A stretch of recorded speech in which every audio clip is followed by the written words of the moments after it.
Hello aspirants, welcome to Virat IAS academy.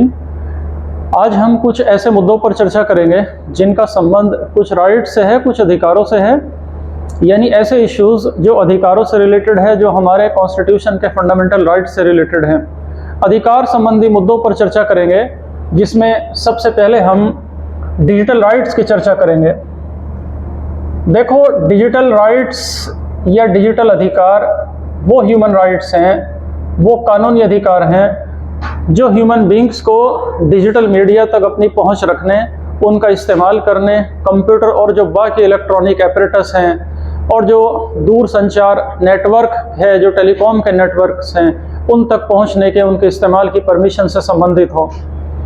इन अधिकारों का जो उद्देश्य है वो अपने सभी मेंबर कंट्रीज को सस्ती डिजिटल कनेक्टिविटी देना है और उसकी स्पीड को तेज रखना है। जो डिजिटल राइट्स हैं वो प्राइवेसी से संबंधित हैं और अभिव्यक्ति की आज़ादी से भी संबंधित हैं। डिजिटल राइट्स में प्राइवेसी का अधिकार शामिल होता है और इसमें डेटा की सिक्योरिटी का राइट भी शामिल होता है। 2019 का एक केस है, फ़हीम शिरीन वर्सेस केरला केस, जिसमें केरल हाई कोर्ट ने आर्टिकल 21 के तहत जो राइट टू प्राइवेसी है और जो राइट टू एजुकेशन है, उसके एक हिस्से के रूप में इंटरनेट की पहुंच के अधिकार को, एक्सेस के अधिकार को फंडामेंटल राइट डिक्लेयर किया था। डिजिटल राइट का प्रस्ताव करने वाला, प्रपोज करने वाला यूरोपियन यूनियन पहला संगठन है और जो डिजिटल राइट्स है, इसका जो उद्देश्य है वो लोकतंत्र का सपोर्ट करना है और लोगों के अधिकारों का समर्थन भी करना है। ये एक सिक्योर ऑनलाइन एनवायरनमेंट सुनिश्चित करता है, एक सुरक्षित ऑनलाइन वातावरण सुनिश्चित करता है डिजिटल राइट्स। तो इस तरह से हमने समझा कि डिजिटल राइट्स किसे कहते हैं।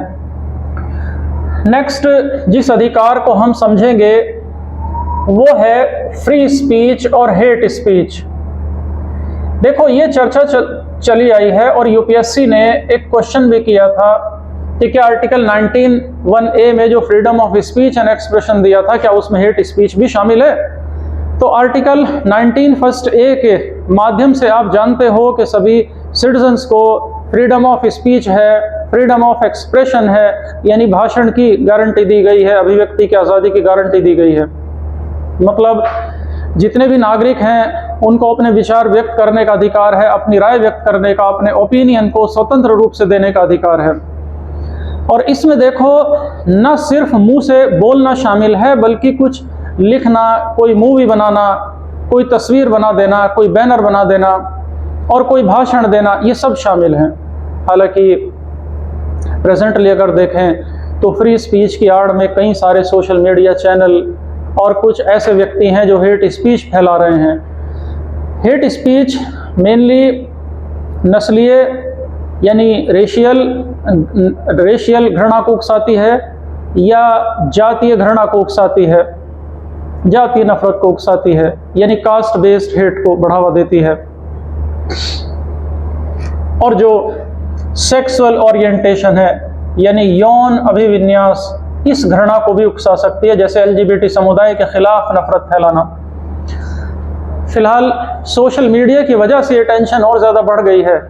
हालांकि हेट स्पीच को ना तो इंडियन कानून में डिफाइन किया गया है, यानी भारत के कानूनी ढांचे में इसकी कोई परिभाषा नहीं है, और क्योंकि इसके बहुत सारे रूप हैं, इस वजह से एक कोई स्टैंडर्ड डेफिनेशन भी इसकी नहीं बन पाई है।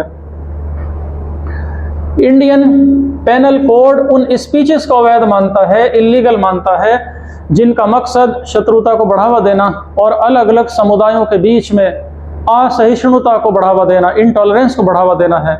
सुप्रीम कोर्ट ने अपने एक केस में, जिसका नाम था Amish Devgan versus union of India 2020 में, ये डिसीजन दिया कि जो हेट स्पीच है, इससे निपटने के लिए आईपीसी के सेक्शन 153C में नई धारा को शामिल करने की ज़रूरत है।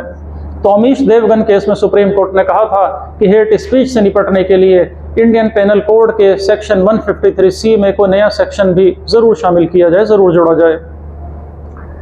अधिकार संबंधी इश्यूज़ में हम नेक्स्ट एनिमल राइट्स की बात करेंगे, पशुओं के अधिकार की। देखिए आवारा कुत्तों की संख्या, स्ट्रे डॉग्स की संख्या और उनके द्वारा घटित घटनाओं की संख्या लगातार बढ़ रही है। इस संदर्भ में या और संदर्भों में सुप्रीम कोर्ट ने एनिमल राइट्स के बीच और ह्यूमन सिक्योरिटी के बीच संतुलन बनाने की बात कही। 2014 में भारतीय पशु कल्याण बोर्ड बनाम नागराज केस में Indian animal welfare board versus Nagaraj and others case में सुप्रीम कोर्ट ने निर्देश दिया कि जानवरों में भी सम्मान होती है, एक डिग्निटी होती है, ऑनर होता है, प्रतिष्ठा होती है और इन विशेषताओं के बिना उन्हें इनसे छीना नहीं जा सकता। संविधान का आर्टिकल 48A हमने डीपीएसपी में पढ़ा था, जिसमें हमने पढ़ा था कि राज्य पर्यावरण के रक्षा की कोशिश करेगा, उसमें सुधार करने की कोशिश करेगा, देश की फॉरेस्ट और फॉरेस्ट लाइफ की रक्षा करने की कोशिश करेगा। इसी तरह आर्टिकल 51A क्लॉज G में हमने पढ़ा कि भारत के हर एक नागरिक की ये ड्यूटी होगी कि जंगलों में, झीलों में, नदियों में, इन जंगलों, झीलों की, नदियों की और बाकी जो फॉरेस्ट लाइफ है और जो नेचुरल एनवायरनमेंट है उसकी रक्षा और सुधार करें और जो जीवित प्राणी हैं उन पर दया करें। आईपीसी का सेक्शन 4 to 8 और सेक्शन 4 to 9 बाकी जो क्रूर काम है उनके साथ साथ किसी भी पशु को मारने, उसे जहर देने या उसका अंग भंग करने, उसको अवैध मानता है, उसको इलीगल बनाता है। इसी तरह 1960 का 1960 का पशु क्रूरता निवारण अधिनियम आया था, जिसका उद्देश्य था जानवरों पर अनावश्यक दर्द न देना है, यानी बिना वजह जानवरों को जो पीड़ा दी जाती है, जो दर्द दिया जाता है उसको रोकना, जानवरों के प्रति जो क्रूएल्टी है, जो क्रूरता है उसकी रोकथाम करना है और इस तरह के कानूनों को बेहतर भी बनाना है। इसी तरह जो वन्यजीव संरक्षण अधिनियम है 1972 वाला, इसमें जितने भी नेशनल पार्क्स हैं, जितने भी चिड़ियाघर हैं, उनके लिए प्रावधान करते हुए जो एक्सटिंक्ट एनिमल है, जो विलुप्त प्राय जीव हैं, जिनकी संख्या कम होती जा रही है, उनके शिकार पर अंकुश लगाना है। इस तरह हमने एनिमल राइट्स की बात की। नेक्स्ट हम जिन अधिकारों की बात करेंगे उनका संबंध है कैदियों के अधिकारों से, यानी प्रिजनर्स राइट्स। देखो, कैदियों के भी कुछ बुनियादी कानूनी अधिकार होते हैं, जैसे उनको भोजन का अधिकार है, पानी का अधिकार है, अपना खुद का बचाव करने के लिए उनको एक वकील रखने का अधिकार है, नस्लीय उत्पीड़न या किसी तरह की हिंसा से बचाने के लिए अपना बचाव का अधिकार है। और आर्टिकल 39A ये कहता है कि ऐसे आरोपी और कैदियों को जेल और उसके बाहर मुफ्त कानूनी सहायता जेल देगा, क्योंकि जो आरोपी कैदी हैं वो अगर खुद का बचाव करने के लिए, कई बार ऐसा भी होता है कि उनके पास संसाधनों की कमी होती है और वो वकील नहीं रख पाते। इसी तरह संविधान का आर्टिकल 14, 19 और 21 कैदियों को भी मौलिक अधिकारों की गारंटी देता है और जन प्रतिनिधित्व अधिनियम 1951 का सेक्शन 62 सबसेक्शन 5, इसके तहत पुलिस की हिरासत में किसी व्यक्ति को सजा के बाद जेल की सजा काट रहे व्यक्ति मतदान नहीं कर सकते, वोट नहीं दे सकते। यानी जो पुलिस की हिरासत में हैं या जो जेल की सजा काट रहे हैं उनको वोट देने का अधिकार नहीं है। आरपीए 1951 के सेक्शन 62 सबसेक्शन 5 के तहत अंडर ट्रायल कैदियों को चुनाव में भाग लेने से बाहर रखा गया है, भले ही उनका नाम वोटर लिस्ट में हो। जेल एक्ट 1894 भारत में जेल रेगुलेशन के बारे में बना पहला कानून था। इसमें कैदियों के लिए साफ सफाई की जो व्यवस्था है और कैदियों की जो मानसिक स्थिति है, शारीरिक स्थिति है, पुरुष और महिला जो अपराधी हैं, जो कैदी हैं, इनका अलग अलग करना शामिल है, अलग अलग रखना शामिल है। अगर ब्रॉड लेवल पर देखें या ग्लोबल लेवल पर देखें तो यूरोप में Sweden, Finland, Denmark, Norway, Spain और बाल्टिक जैसे जो देश हैं, वहाँ पर ही केवल कैदियों को वोटिंग का अधिकार है। भारत के लॉ कमीशन की विधि आयोग की 268वीं रिपोर्ट आई थी, जिसमें कहा गया था कि जो हिरासत में लिए गए लोग हैं, अगर उन्होंने अपनी सज़ा का 1/3 सज़ा हिरासत में पूरी कर ली है तो उनको रिहा कर दिया जाए। 2018 में सुप्रीम कोर्ट ने रिटायर्ड जस्टिस अमिताभ रॉय की अध्यक्षता में एक 3 सदस्यीय कमेटी बनाई थी। इस कमेटी ने जिन व्यक्तियों पर, जिन आरोपियों पर छोटे मोटे आरोप लगे हुए हैं और जिन्हें जमानत मिल चुकी है लेकिन वो जमानत की व्यवस्था कर पाने में सक्षम नहीं है, उनको पर्सनल बॉन्ड पर यानी अपनी खुद की गारंटी पर रिहा किए जाने की सिफारिश की थी। इस तरह हमने कैदियों के अधिकारों की बात की। नेक्स्ट हम एक और अधिकार संबंधी महत्वपूर्ण मुद्दा है सूचना का अधिकार, उस पर चर्चा करेंगे। Right to information. देखो, सूचना का जो कानूनी अधिकार है, इसके लिए भारत में 90 के दशक में नॉन गवर्नमेंट लेवल पर, गैर सरकारी स्तर पर एक जन आंदोलन चला और ब्रिटिश पीरियड से चले आ रहा जो कानून था ऑफिशियल सीक्रेट एक्ट, जिसमें सरकारी कामकाज में जो गोपनीयता बरती जाती है, इसके स्थान पर सरकारी कामकाज में ट्रांसपेरेंसी की डिमांड उठाई गई, जवाबदेही की मांग की गई, अकाउंटेबिलिटी की मांग की गई और इसके लिए सूचना के अधिकार की आरटीआई की डिमांड उठाई गई थी। राजस्थान में जो सोशल एक्टिविस्ट हैं अरुणा रॉय की अध्यक्षता में मजदूर किसान शक्ति संगठन, महाराष्ट्र में अन्ना हजारे के नेतृत्व में टिहरी गढ़वाल में चेतना आंदोलन चला।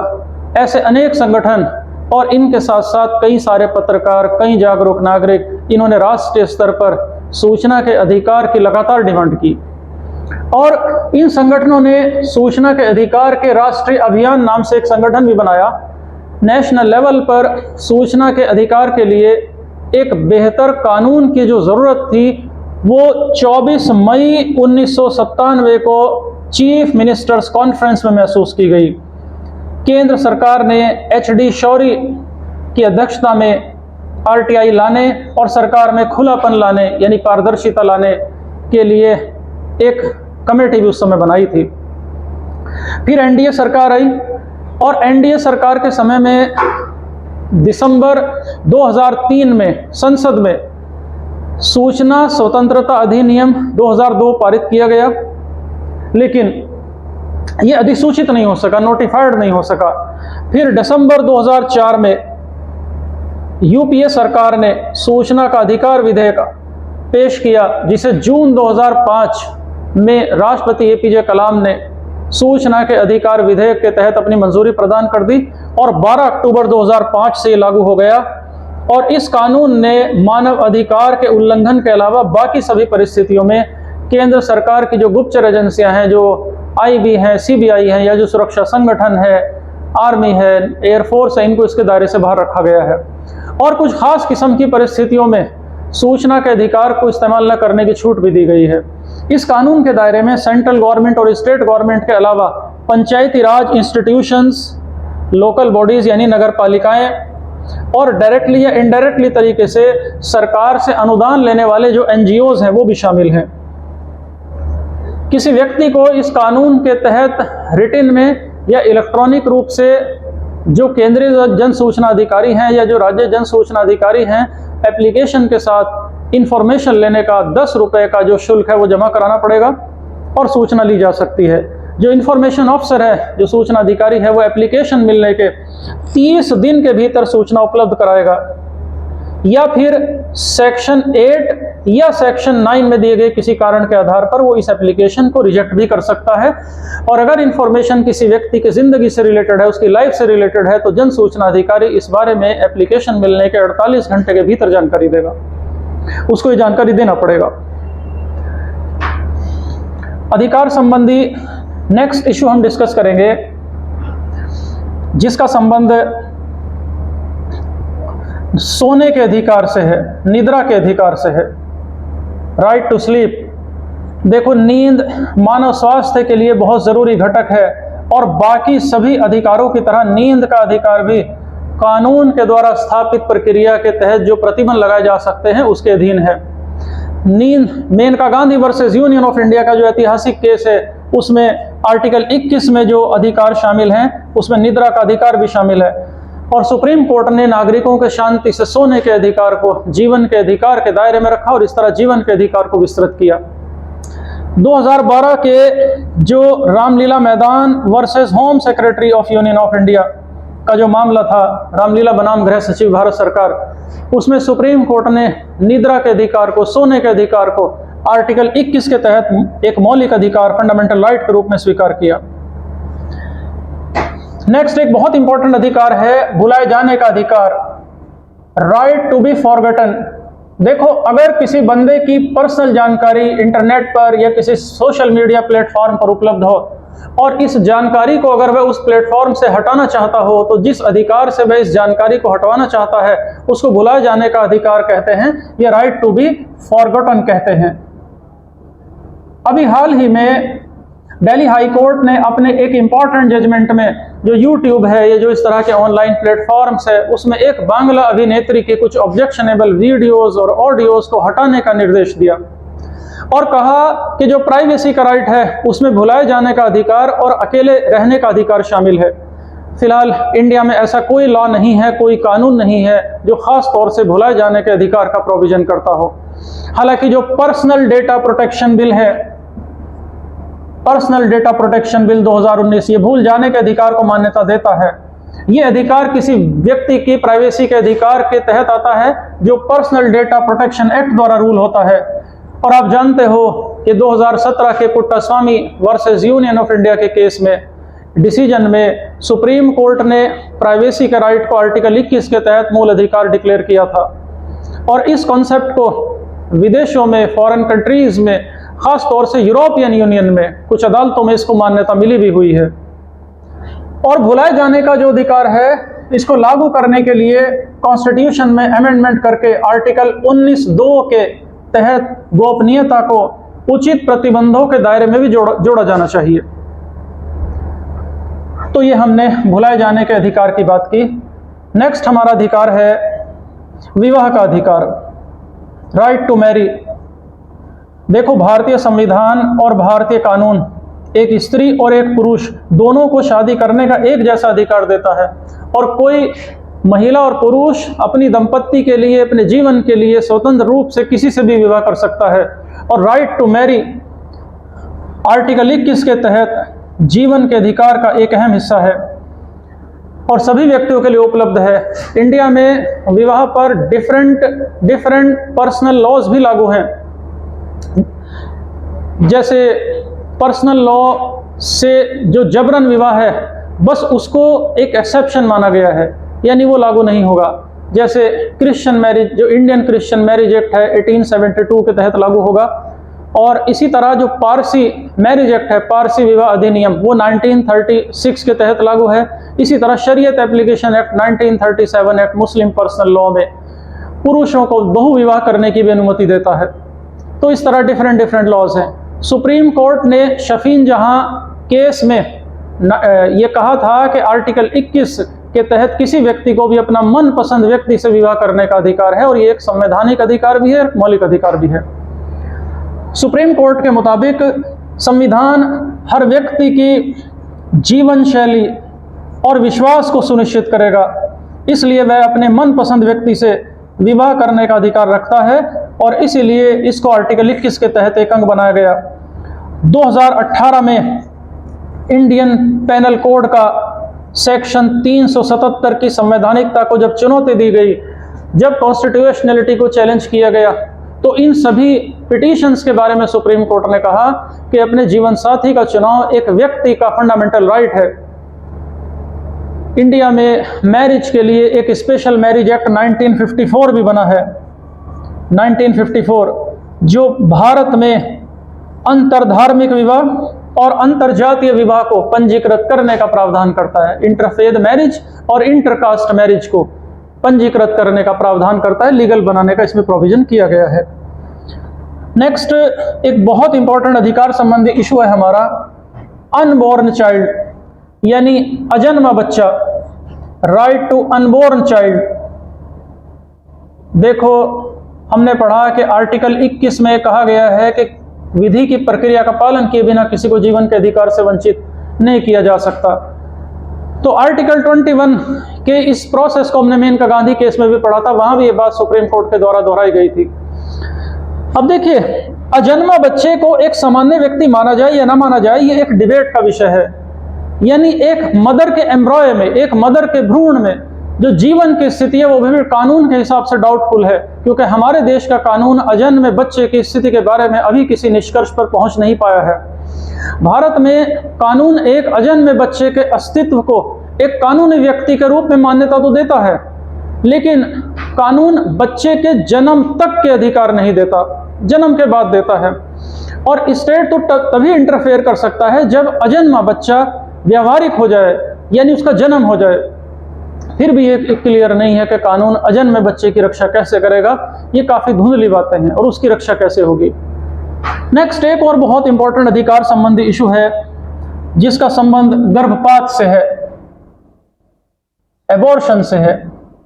हाल ही में सुप्रीम कोर्ट ने एक ऐतिहासिक निर्णय दिया और कहा कि जो medical termination of pregnancy act 1971 है, इसके तहत जो गर्भपात करने का अधिकार है वो विवाहित महिलाओं को मिल रहा है। ये अधिकार अब अनमैरिड वुमेन को भी मिलेगा, अविवाहित महिलाओं को भी प्राप्त होगा। एमटीपी एक्ट 1971 का सेक्शन 3(2) ये कहता है कि महिलाओं को 20 से 24 सप्ताह तक एबॉर्शन कराने की अनुमति देता है। तो इसलिए केवल विवाहित महिलाओं को अगर अनुमति दी जाएगी तो संविधान के आर्टिकल 14 का वायलेशन होगा। सुप्रीम कोर्ट के मुताबिक मैरिड और अनमैरिड महिलाओं के बीच जो आर्टिफिशियल गैप है, जो कृत्रिमंतर है, इसको मेंटेन नहीं रखा जा सकता। और महिलाओं को यह अधिकार होगा कि वो स्वतंत्र रूप से इसको इस्तेमाल करें, उनको आज़ादी होनी चाहिए। सुप्रीम कोर्ट ने कहा कि जितनी भी महिलाएं हैं, चाहे वो अनमैरिड हो चाहे मैरिड हो, उनको सुरक्षित और कानूनी गर्भपात की जो अनुमति है वो 24 सप्ताह तक दी गई है। सुप्रीम कोर्ट के मुताबिक जो एमटीपी एक्ट है, इसमें 2021 का संशोधन अविवाहित और अविवाहित महिलाओं के बीच में कोई डिस्क्रिमिनेशन नहीं करता। सुप्रीम कोर्ट के मुताबिक आर्टिकल 21 के तहत जो रिजर्वेशन है वो कई बार निजता के अधिकार एक विवाहित महिला को चॉइस का अधिकार देता है। अविवाहित महिला की तरह ही जिस तरह एक विवाहित महिला किसी बच्चे को जन्म देना चाहती है, नहीं तो इसी तरह अविवाहित महिला को भी अधिकार होगा कि वो किसी संतान को जन्म देना चाहती है या नहीं देना चाहती है। और आईपीसी की धारा 312 का उल्लंघन करने पर 3 साल की जेल का अभी तक प्रावधान था, यानी एबॉर्शन के खिलाफ ये कानून था अभी तक। तो आज के हम विरोध के अधिकार की नेक्स्ट चर्चा करेंगे। देखो, विरोध का अधिकार, ये राइट टू प्रोटेस्ट का अधिकार, ये सीधा सीधा अधिकार नहीं है। इसे आर्टिकल 19 के तहत freedom of speech and expression में जगह दी गई है। 2021 में सुप्रीम कोर्ट ने आदेश दिया था कि किसानों को प्रदर्शन करने का अधिकार है, लेकिन नागरिकों की आवाजाही वाली सड़कों पर इनको अनिश्चित काल तक सड़क पर प्रदर्शन करने का अधिकार नहीं है। सड़कों को इंडेफिनिट पीरियड तक बंद नहीं किया जा सकता।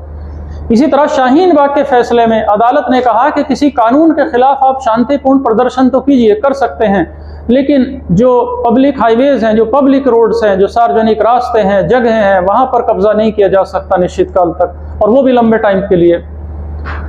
2018 में मजदूर किसान शक्ति संगठन बनाम भारत संघ मामले में सुप्रीम कोर्ट ने विरोध करने के अधिकार को मान्यता दी थी, राइट टू प्रोटेस्ट को मान्यता दी थी, और सरकार और पुलिस को दिशा निर्देश तैयार करने के लिए कहा था। और सीआरपीसी के, आप जानते हो, सेक्शन 144 के तहत जो एग्जीक्यूटिव मजिस्ट्रेट होता है वो आदेश पारित करने का अधिकार रखता है ताकि सार्वजनिक व्यवस्था को, लॉ एंड ऑर्डर को बनाए रखने के लिए और हिंसा को भड़कने से रोकने के लिए लोगों को कुछ खास जगहों पर इकट्ठा होने से रोका जा सके।